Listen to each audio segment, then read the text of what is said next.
Okay na po, ma'am. Nakakainis ka? Ma'am, relax lang po. Relax lang. Sorry. Nanggigila ako sa'yo, sorry. Nakakainis ka. Ma'am, okay na.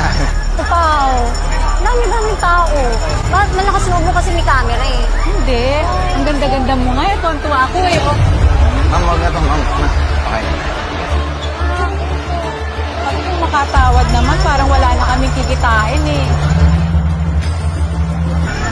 Kompleto na ako. Huwag mo naman ako ihasain. Huwag mo naman ako. Inihirapan ako. Inihirapan niya ako. 63 na ako. Pasensya na. Nananabunot!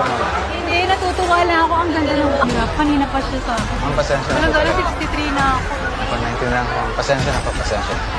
Pasensya na po. Wala, wala mo pinapanood kita. Pero hirap ka na hirap. Eh. Bumibili ka na. Tawad ka pa ng tawad. Di ka na ba naawa sa amin? Ang laki naman ang kinikita mo ah.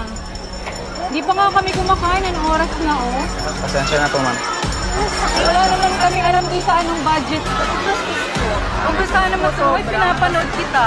Ako, 19 lang. Pinapanood din kita. Pasensya na po. Bakit mo? Cut yung ikakat mo. Yung pagkuha na lang ng damit, yun na lang. Ako na po ang humihingi ng pasensya. Pasensya na po. Pasensya na po. Kita. Pero relax lang po tayo, ma'am. Opo, baka ma-high blood pa po kayo. Ano, wag na po, wag na po. Upo po muna kayo, ma'am. Hindi, okay Baka, lang. ano pa. Hindi ko lang alam. Ganda pa naman. Pasensya na po. Eh kung sa